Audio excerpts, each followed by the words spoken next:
It's very challenging as a Greek to be speaking at an international conference in Brussels about economic freedom. But no matter what, I want to thank our hosts today. This has been a tremendous opportunity to realize that free market people may indeed have some friends in Brussels, which was a surprise to me to a very great extent. Greece, probably anyone who is in here today is pretty much aware of what's been going on in my country. Since 2009, Greece has lost more than 25% of its GDP.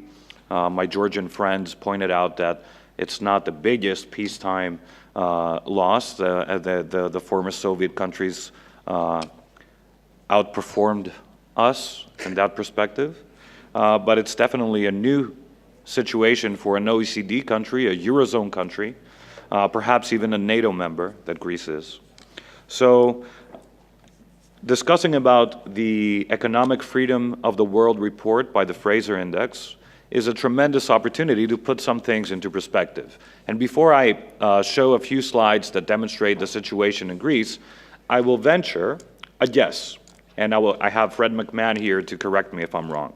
I would challenge anyone in this party, in this room, especially the members of the European Parliament, to point out a single country that in the Fraser Index of Economic Freedom has a high score on the rule of law, on freedom to trade and sound money, that it's not a place where you would feel comfortable living in. And the reason I point this is because in this building, in this city, we have members from the left, from the right, we have socialists, social democrats, liberals, conservatives, and pretty much the consensus has been big government. So I want to point out that the existence of countries like Sweden and Denmark are not proof that socialism works. They're to the opposite. They're proof that if you have a free market under the rule of law and free trade, you can actually fund a welfare state, which is all they're dying for, to find the money to buy votes. Well, free markets let you do that. And it sounds maybe a little bit paradoxical coming from a free market think tank president, but believe me, as a Greek in terms of economic freedom, I would gladly exchange the 3 places that Belgium scores worse than Greece in the Tax Freedom Day in exchange for strong property rights and lower regulation. And this brings me to a short narrative of the Greek economy as it is today.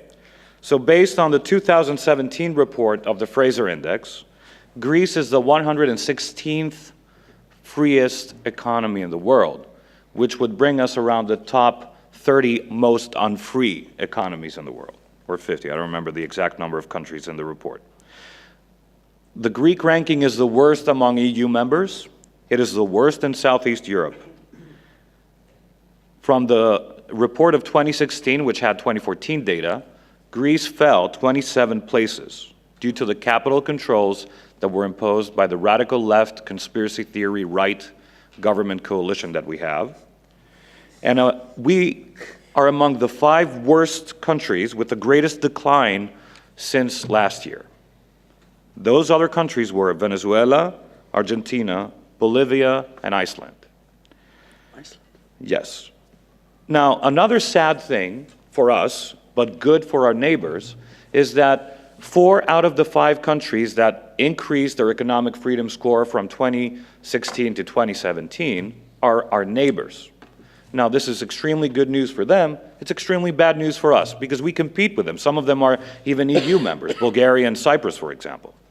So this brings Greece into a very difficult situation, even more difficult when it comes to discussing the prospects, the future prospects of our economy. But let me help you visualize this. The Cato Institute has a fantastic website called Human Progress where you can cross-reference this databases and all that. This is the Economic Freedom Index of the Fraser Institute.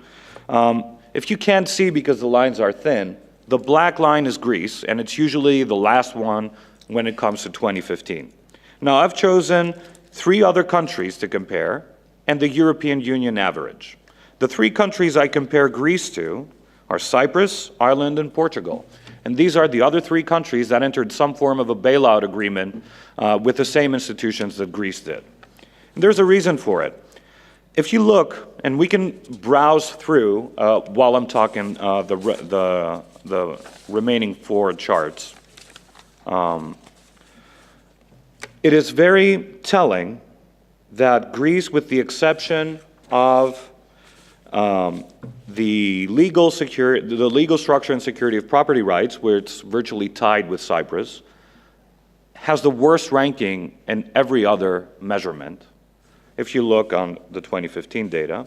But it's very interesting, it has a kind of mixed performance in previous decades. Now, the main and the most interesting realization that we can do by comparing Greece to these three countries, especially in the last decade, is that in contrast with Cyprus, Ireland, and to a lesser degree Portugal, the Greek bailout agreements and the Greek policies that were pursued independently by the Greek governments focused on increasing taxes rather than cutting spending. This is a huge differentiating factor, and it probably has to do with the difference that was showed before regarding Sweden. It is telling that the countries that chose to refrain from increasing taxes in order to meet their creditor obligations, they're now doing pretty well compared to what Greece is doing, at least. And this should pretty much, in this city, in this building, should put the question to rest. We have an answer. I mean, if you want more academic proof, Alesina, wrote a paper in 2012, 2013 that proved it pretty well. But the insistence of increasing taxes in order to meet debt obligations leads to economic catastrophe is essentially the core principle behind the Greek collapse. And there should be no question about that. Now, when it comes to what caused the Greek crisis, again, it is telling. The index of economic freedom helps us realize and come to great conclusions. And the lack of economic freedom, the increase of especially the size of government, the unbelievable deficits that were ran by the Greek governments even before we entered the euro. So it's not a question of Eurozone or outside the Eurozone. It's not a question of inside the EU or outside the EU. It's more of a question of which areas of policy belong to the nation state that is a member of the European Union and how they perform regarding those. And if we go through the graphs from the beginning, the order in which they are, size of government, then is, the next one is property rights, protection of property rights, and the next one, which is sound money. The first two are especially the ones that nation states are responsible in the EU. The size of government, if you are, especially in the case of Greece, nobody can tell me that EU regulations prevented my country from spending itself into oblivion. We did it, regardless what the Maastricht Treaty says or what any other treaty that was voted here. And there are other European countries that didn't respect them as well. But when it comes to the areas in which the EU is responsible, Greece scores pretty well with the rest of the European Union. And this brings me to, and there's one more graph that I want to share, which should be the tax freedom day. There you go. So, a lot of people have the impression that Greeks are professional tax evaders. It's partly true. But what all of us need to consider when we talk about Greeks being tax evaders, somehow the bills are paid, which means that even though there is rampant tax evasion, the productive people in the end, and especially the working class, or not even the working class, the professionals, the professional class, is the one that actually pays for the taxes. Because, we haven't defaulted yet, so someone is paying the bills. So for every tax evader out there, there are other people like you and I who pay and work twice as much in order to cover the loss of tax evasion. And that's what brought Greek Tax Freedom Day on July 23rd in 2017, right behind Belgium and I think France. I'm not sure about I'm sure that Belgium is at the top, but we're right up there. We are the winners. Yeah. But I would exchange places with you easily in terms of policy, not the weather or the food, but the policy. In 2006, Tax Freedom Day was May 22nd. In 2015, it was June 27. In 2018, it will be higher. And when I say Tax Freedom Day, you need to keep into account that every professional, like free agent in Greece, has to prepay next year's taxes based on this year's performance. So if you had a good year, you end up worrying about how you're going to pay your tax bill because you're paying next year's taxes based on this year's performance. Imagine the absurdity of that. It's like an interest-free loan, which is on the border with confiscation by the Greek government. And that's, of course, in order to meet its obligation. And I will summarize very quickly. I don't know if there's another slide. Yeah.